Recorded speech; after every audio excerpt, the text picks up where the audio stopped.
சங்கீதம் 34:7 கர்த்தருடைய தூதன் அவருக்கு பயந்தவர்களை சூழ பாளையம் இறங்கி அவர்களை விடுவிக்கிறார். அல்லேலூயா. நமக்கு எங்கிருந்து பாதுகாப்பு? பரலோகத்திலிருந்து தேவன் தம்முடைய தூதர்களை அனுப்பி நம்மை பாதுகாக்கிறார். யாரை பாதுகாக்கிறார்? தேவனுடைய பிள்ளைகளை, அவருக்கு பயந்தவர்களை. தேவனுடைய பிள்ளைகள்லாம் உண்மையாகவே அவருக்கு பயப்படுகிற ஒரு அனுபவத்தோடு இருப்பாங்க, பயப்படுகிறவர்களாக இருப்பாங்க, கர்த்தருக்கு பயப்படுவாங்க. மனிதனுக்கு பயப்படுறாங்களோ இல்லையோ, முதலாவது யாருக்கு பயப்படுவாங்கன்னா ஆண்டவருக்கு தான் பயப்படுவாங்க. அவங்கதான் யாரு? கர்த்தருடைய பிள்ளைகள், தேவனுடைய பிள்ளைகள். ஒரு பயமே இல்லாம பாவம் செய்யறதுக்கு துணிகரமா இருக்கிறாங்கன்னா அவங்க தேவனுடைய பிள்ளைகள் கிடையாது. அவங்களை சுற்றி தேவனுடைய பாதுகாப்பு இருக்காது. அருமையானவர்களே, கர்த்தருடைய தூதன் அவருக்கு பயந்தவர்களை சூழ பாளையம் இறங்கி அவர்களை என்ன பண்றாராம்? விடுவிக்கிறார். எப்பேற்பட்ட பிரச்சனையா இருந்தாலும் கர்த்தர் அதிலிருந்து என்ன பண்ணுவார்? விடுவிப்பார். கர்த்தருடைய தூதனை அனுப்புகிறார். அருமையான தேவனுடைய பிள்ளைகளை, ஒரே ஒரு தூதனை எசேக்கியாவுக்கு விரோதமாக வந்த அசிரியா ராஜாவின் படை, சனகரிப் என்கிறதான அசிரிய ராஜா பயங்கரமா அவன் நிந்திச்சான், ஆண்டவரை நிந்திச்சான். அப்படிப்பட்டதான ஒரு ராஜா 2 நாளாகமும் 32வது அதிகாரம் 7-8 வசனங்களை வாசிக்கிறோம். எசேக்கியா தன்னுடைய ஜனங்களை பார்த்து சொல்லுகிறார், அவனோடு இருக்கிறது மாம்ச புயம், நமக்கு துணை நின்று நம்முடைய யுத்தங்களை நடத்துகிறது நம்மோடு இருக்கிற தேவனாகிய கர்த்தர். அல்லேலூயா. ஒரு மனிதன், ஆண்டவருடைய பிள்ளை, எப்பொழுதுமே ஒரு நம்பிக்கையோடு இருக்கணும். நம்மோடு கூட கர்த்தர் இருக்கிறார். அவன் கூட இருக்கிறது மாம்ச புயம். இன்னைக்கு நிறைய பேர் மாம்ச பலன்ல என்ன பண்ணுவாங்கன்னா பயங்கரமா பேசுவாங்க. நான் எல்லாத்தையும் செய்திருவேன், நான் இதை செய்திருவேன், அதை செய்திருவேன்னு சொல்லி என்ன பண்ணுவாங்க? மாம்ச புயத்தின் அந்த வல்லமையை சார்ந்து கொள்ளுகிறார்கள். நமக்கு துணை நின்று நம்முடைய யுத்தங்களை நடத்த நம்மோடு இருக்கிறவர் நம்முடைய தேவனாகிய கர்த்தர் தானே. நமக்கு துணை நின்று நம்மோடு கூட இருந்து நம்முடைய யுத்தங்களை நடத்துகிறது நம்முடைய தேவனாகிய கர்த்தர் என்று சொல்லி ஒரு பெரிய படையோடு அசிரிய ராஜாவாகிய சனகரிப் சாதாரணமான எல்லா ராஜ்யங்களையும் ஜெயிச்சுட்டு வர்றான். இப்ப யூதா ராஜ்யத்தை பிடிக்க முடியாம வந்திருக்கிறான். சாதாரணமான ஆள கிடையாது, பெரிய படையோட நின்றுட்டு இருக்கிறான். கொடூரமான ஒரு படை வீரர்களை கொண்ட ஒரு படை அது. எந்த தேசமும் அந்த அசிரியர்களுக்கு முன்னாடி எதிர்த்து நிற்க முடியல. அவ்வளவு பலம் பொருந்திய ஒரு படையை சுற்றி, எருசலேமை சுற்றி, யூதாவை சுற்றி நிற்கும் பொழுது எசேக்கியா தன்னுடைய ஜனங்களை பார்த்து சொல்றாரு, அவர்களோடு கூட இருக்கிறது மாம்ச புயம், நம்மோடு கூட இருந்து நம்முடைய யுத்தங்களை நடத்துகிறது நம்முடைய தேவனாகிய கர்த்தர். அல்லேலூயா. சூழ்நிலை, எதிரிகள் சூழ்ந்து கொண்டார்கள். இனி வாய்ப்பே இல்லை தப்பிப்பதற்கு பொழுதுதான் எசேக்கியா விசுவாசமா பேசுறாரு. அல்லேலூயா. பாருங்க, வசனம் சொல்லுகிறது, நீங்கள் திடன் கொண்டு தைரியமாய் இருங்கள், அசிரியா ராஜாவுக்கும் அவனோடு இருக்கிற ஏராளமான கூட்டத்திற்கும் பயப்படாமலும் கலங்கலாமலும் இருங்கள். அவனோடு இருக்கிறவர்களை பார்க்கலாம், நம்மோடு இருக்கிறவர்கள் அதிகம். 7வது வசனம், திடன் கொண்டு தைரியமா இருங்கள், அவனோடு அசிரிய ராஜாவுக்கும் அவனோடு இருக்கிற ஏராளமான கூட்டத்துக்கும் பயப்படாமலும் கலங்காமலும் இருங்கள். அவனோடு இருக்கிறவர்களை பார்க்கலாம், நம்மோடு இருக்கிறவர்கள் அதிகம்.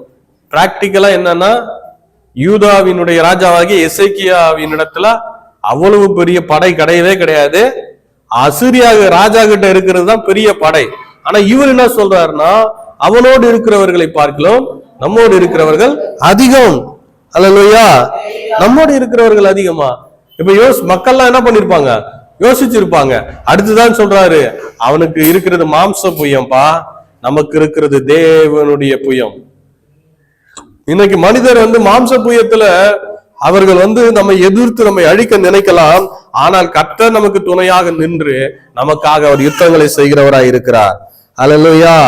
வசனம் சொல்லுகிறது, அவர்களை தேற்றினான். யூதாவின் ராஜாவாகி எசேக்கியா சொன்ன இந்த வார்த்தைகள் மேல் ஜனங்கள் என்ன பண்ணாங்க? நம்பிக்கை வைத்தார்கள். இன்னைக்கு அருமையானவர்களே, எதிரான சூழ்நிலையில நாம் எப்படி செயல்படுகிறோம்?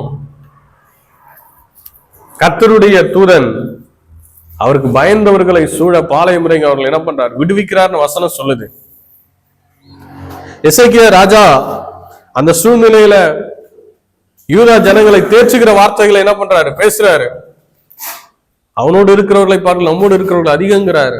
அவனுடைய பையன் மாம்ச பையன் நம்மோடு கூட இருந்து நமக்கு துணை நின்று நம்முடைய யுத்தங்களை செய்கிறது நம்முடைய தேவனாகிய கர்த்தர்னு சொல்லி இப்படி எல்லாம் சொல்லும் பொழுது ஜனங்களை என்ன பண்றாருன்னா தேற்றுகிறார்.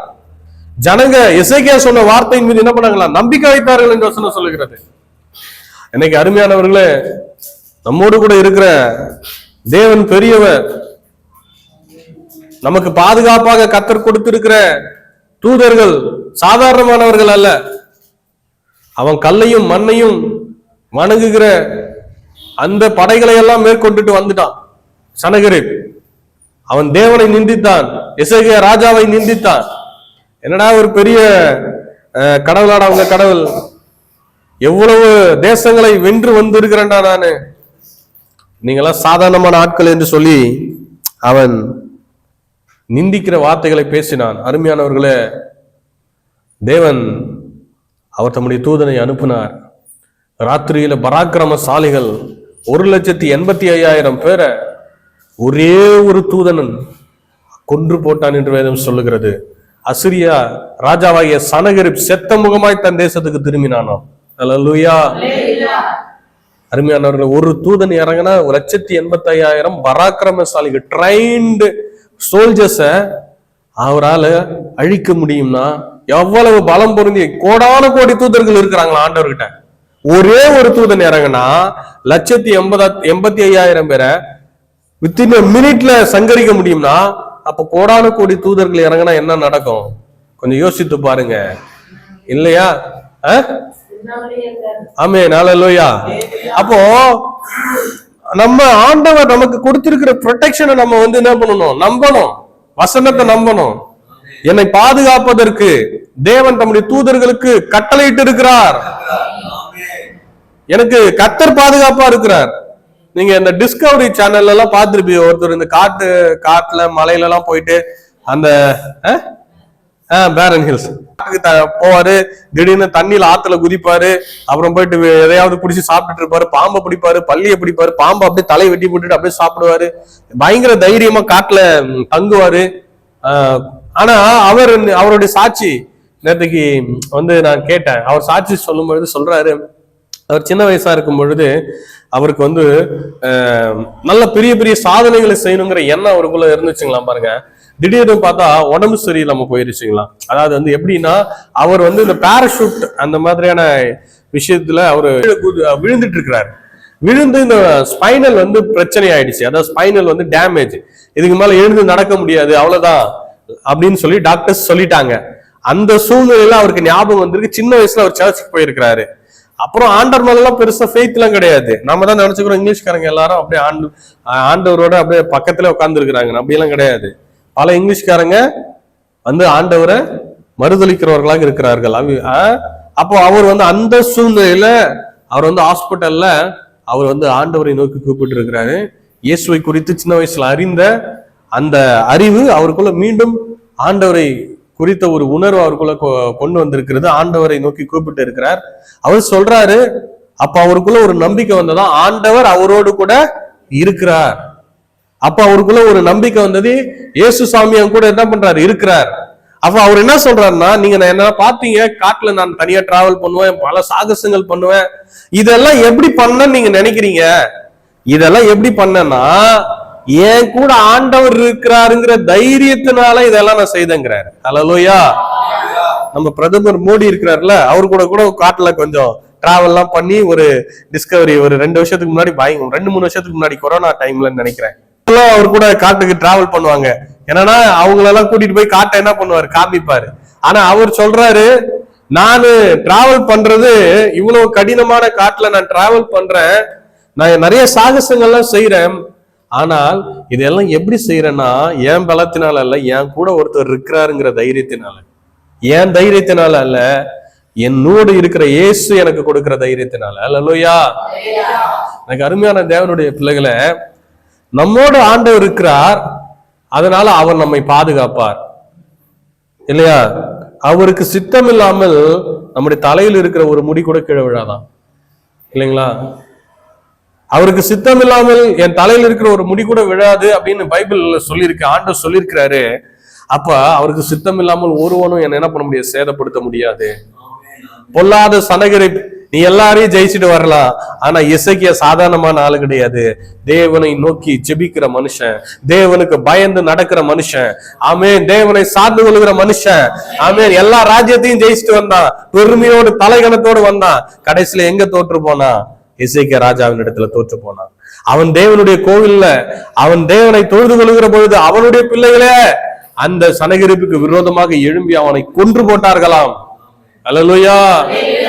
நம் தேவன் சர்வ வல்லமையுள்ள தேவன். ஆண்டவர் சொல்லுகிறார் பாருங்க, மத்தேயு 18:10 வாசிங்க.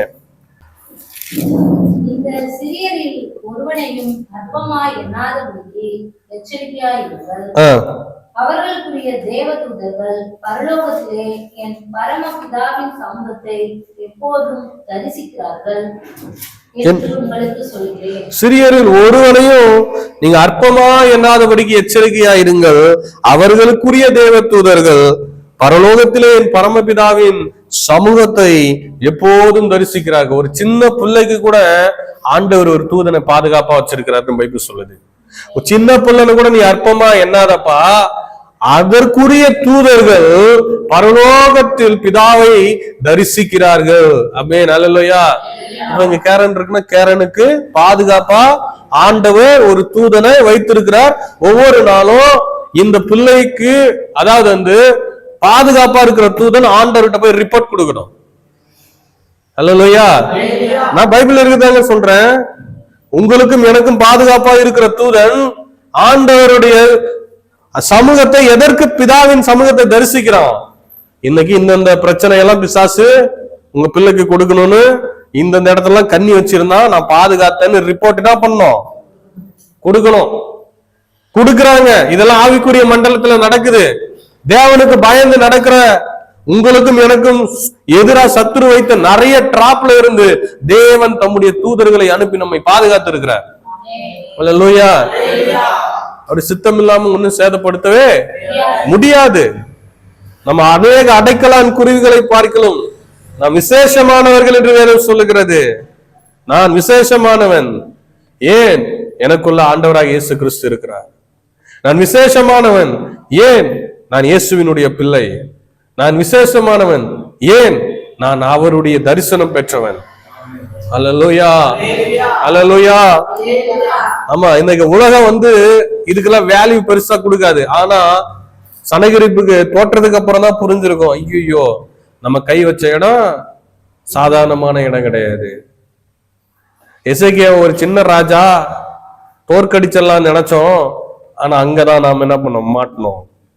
அருமையான தேவனுடைய பிள்ளைகளே, உங்களையும் என்னையும் தோற்கடிக்க பிசாசு எந்த வகையில வந்தாலும் கர்த்தர் நமக்கு துணையாய் நின்று நம்மை பாதுகாப்பார். அல்லேலூயா.